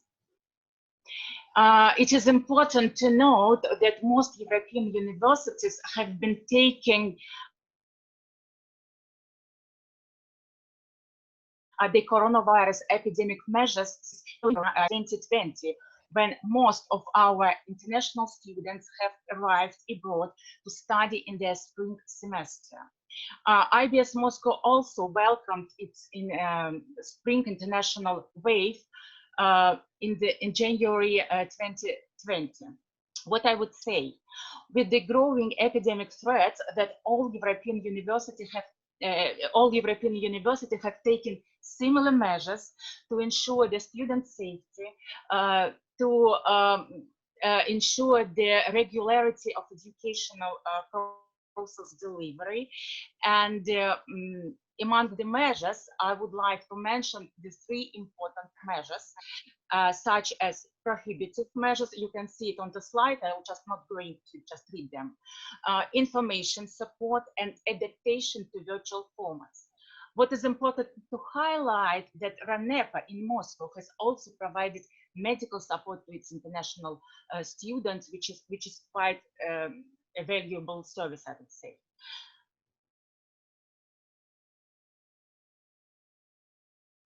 Next slide, please. Prohibition negatively responded to mobility motivation and has, and as a result, severely affected it. So this table just represents the motivation and the results after the prohibitive measures has been implemented. For instance, to get a unique experience away from home is not possible right now because of numerous of bans on trips, not only abroad, but also around the country and around the city. For instance, to learn in a different culture now is not possible due to cancellation of hosted countries' public events.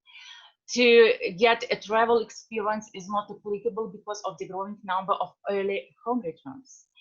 To study in an international environment is not possible because of different restrictions on the usage of on-campus services and facilities. To extend international context, yes, it would be practical with the extensive usage of internet, but there is a demand to minimize or to just exclude physical contacts.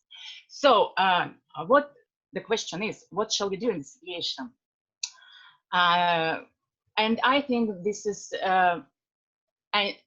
under these circumstances, we shall talk about at-home study experience, and this issue become the hottest for today.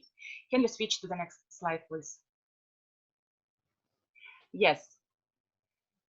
Virtual formats have proved to be the best solution to support international students who found themselves in a difficult situation, being far away from their home countries.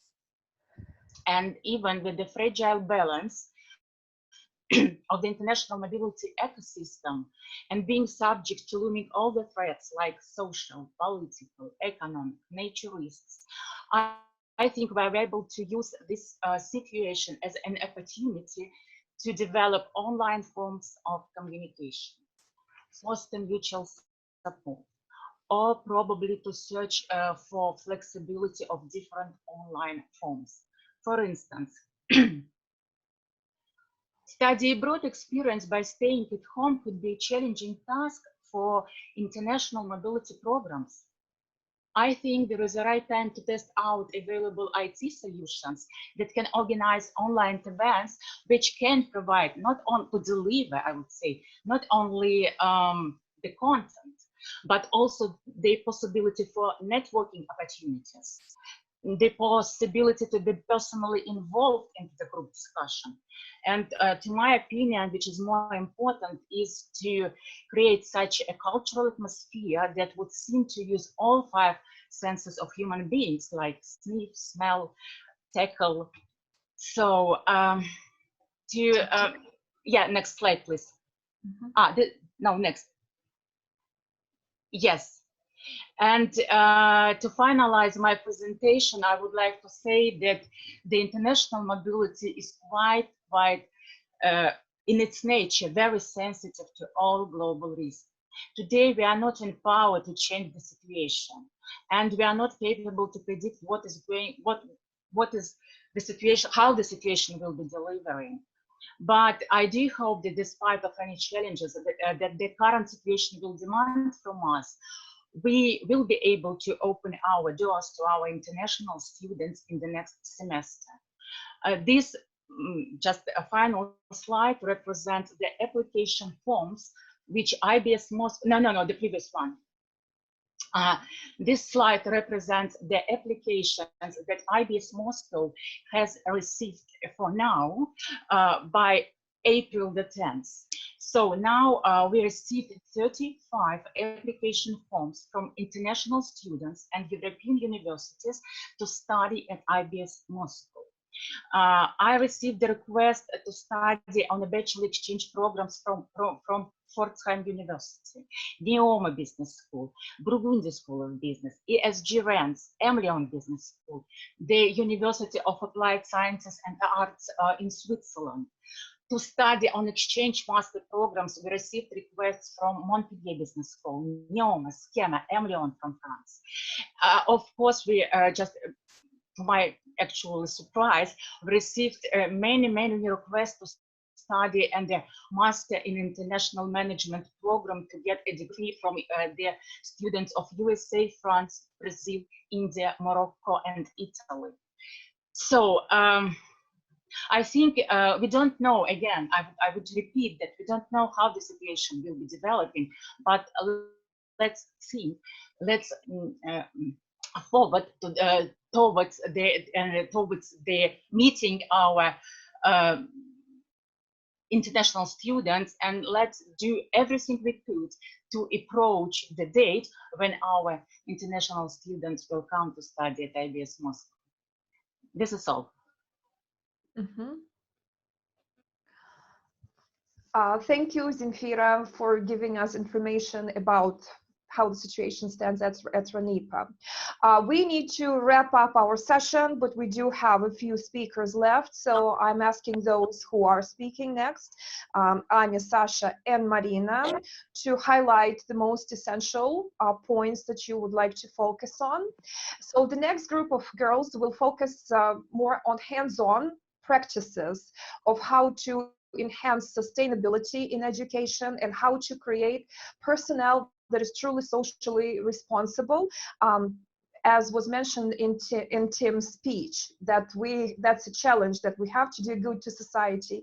We have to be socially responsible. We have to comply with those regulations. It's not just only about teaching. Okay, so girls, I give the floor to you. Please begin. Yeah. Thank you. Well, my name is Anna Kolesnikova and my colleague's name is Balashova Alexandra. We will go through the presentation with the highlights. In our presentation, we'll elaborate on how to educate and upbring socially responsible personnel. The first step that could be done is a social practice program, which already exists in IBS. And as IBS, the mission of IBS is to educate and form new generation of socially responsible business elite, which should be empathetic to the surrounded, and regardless of the professional affiliation, material well-being, social status, each of us remains a human. And in IBS, after first year of studies, students take part in volunteering. During our social practice, we fed homeless people, went to hospitals and spent time with children in hospitals with leukemia. We've been in neuropsychiatric boarding and orphanage for mentally retarded.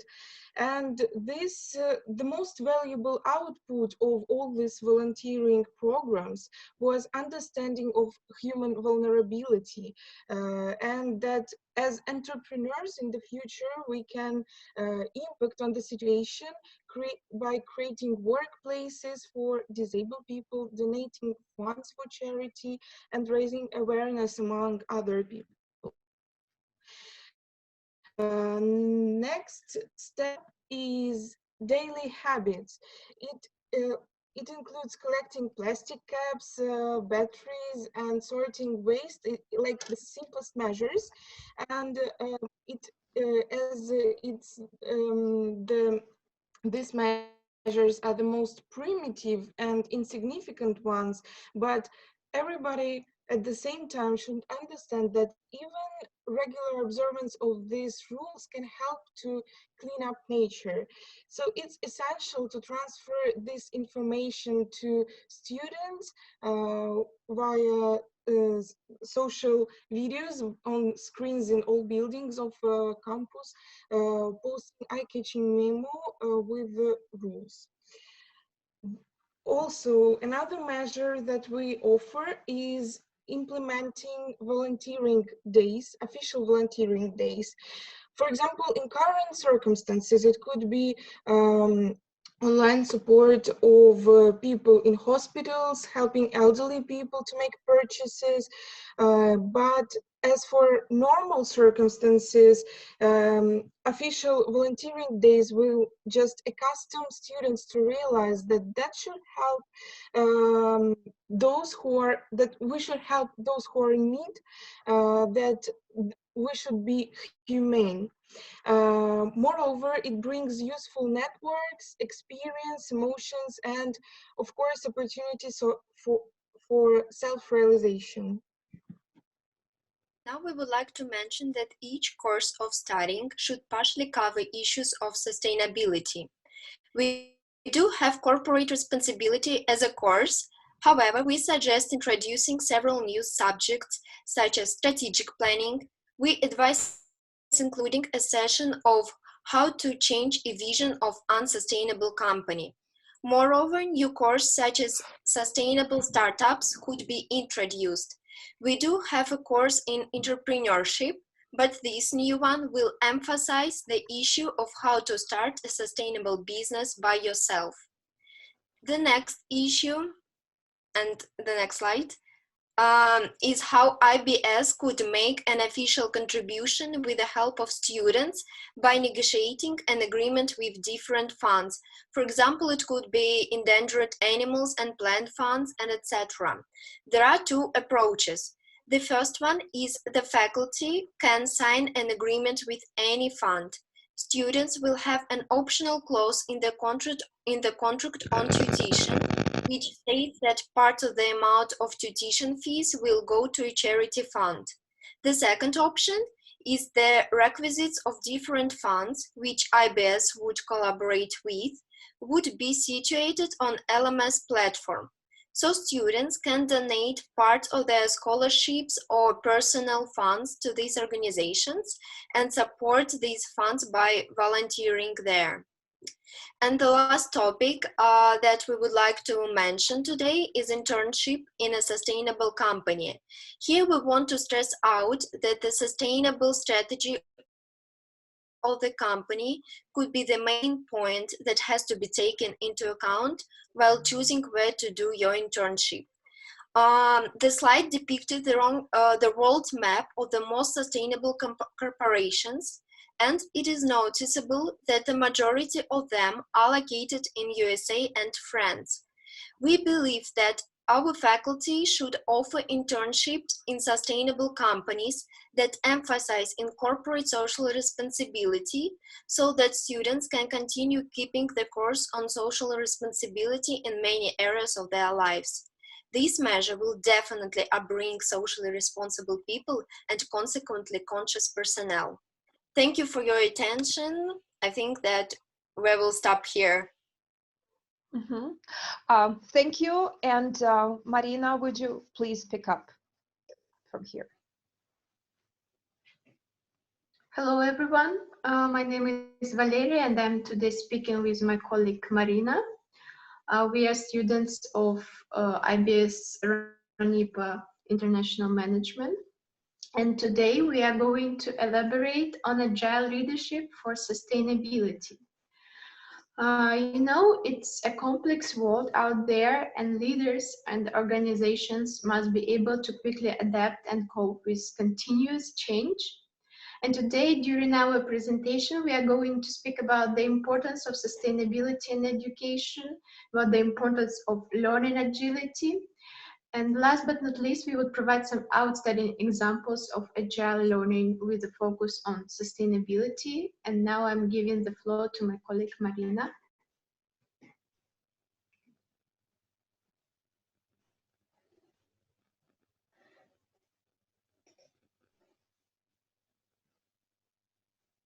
Marina? Probably you can switch on your... Yes. Sustainability is about meeting the needs of today's agile world without impacting the needs of future generations. And it involves looking at the entire business process from manufacturer to end user, while being more efficient, maximizing resources and minimizing waste. So on the table, you can see that sustainability becomes more and more popular among students, and they want to get involved with their heads, hands, and hearts. And they're really interested in this topic. So Lera, can you provide us with an example of sustainability courses? Yes, sure. I will start with Harvard University Sustainability Degree Program. It's a master degree program that allows its students first to gain knowledge of sustainability criteria and benchmarking measures, to critically evaluate the health of the natural and man-made world, and secondly, it allowed them to develop agile policies, technologies, and financial models that support sustainable development. In fact, they believe that learning agility is one of the 8 critical leadership capabilities to success. And in this program, agility plays a prominent role in 3 topics. That's coaching, career management, and strategic thinking. Coaching. The ability to effectively coach employees should be part of everyday leaders' toolkit, no matter what managerial level they're on. Coaching has always been a good way to help employees build specific skills, and these days it's often aimed at encouraging employees to take on new challenges and to navigate change. Next, career management, learning how to learn. The ability to quickly adapt and to changing circumstances and to be prepared to take on the next opportunity, whatever it is and wherever it is. Can even become an attribute that sets an individual apart. And more often than not, today's career advancement path may look more like a lattice than a ladder. It means a move in any direction, lateral, cross-functional, within and across the teams and organizations. And finally, strategic thinking. Today's business world means strategic thinking is no longer served for senior executives. It's made its way throughout their organizations, where those leaders at all levels must be able to look beyond the boundaries of their roles and look for ideas for change, growth, and opportunity. So strategic thinking topic reflects this new need for all the leaders. And Marina, can you provide us another example, please? Yeah, thank you, Valeria. I will talk about Malmö University Leadership for Sustainability program. This master's program provides students with an understanding of organization and leadership theory in the context of sustainability. It is grounded in 4 core premises. Firstly, sustainability requires new forms of organizing. Secondly, organizing and leading sustainability requires new and diverse leading and organizing skills, understanding knowledge for managers and leaders of sustainable projects, and a new way of thinking of sustainability within and between organizations. Thirdly, methodological knowledge and understandings are needed to enable leaders to make sustainable decisions. So, what makes leadership for sustainability unique? It provides students with knowledge and critical understanding of current research in the fields of leadership and organization, project management, social entrepreneurship, and social innovation in the context of sustainability and sustainable development. The entrepreneurial content of the course is designed to stimulate and encourage students to initiate projects, businesses, or organizations with the purpose of working towards sustainable development. So, all in all, learning agility is crucial when navigating today's complex business environment. And you know that we can change the world and make a difference. So thank you for your attention. That's all. Thank you very much, girls. I thought that was also a meaningful presentation. And actually, as we were talking today about VUCA environment, which everybody has been mentioning, almost everybody in one way or another, we can actually counter this environment with understanding and training in such concepts and such terms as sustainability, agility, leadership, and social responsibility. So those are cornerstones that we can use to actually counter all the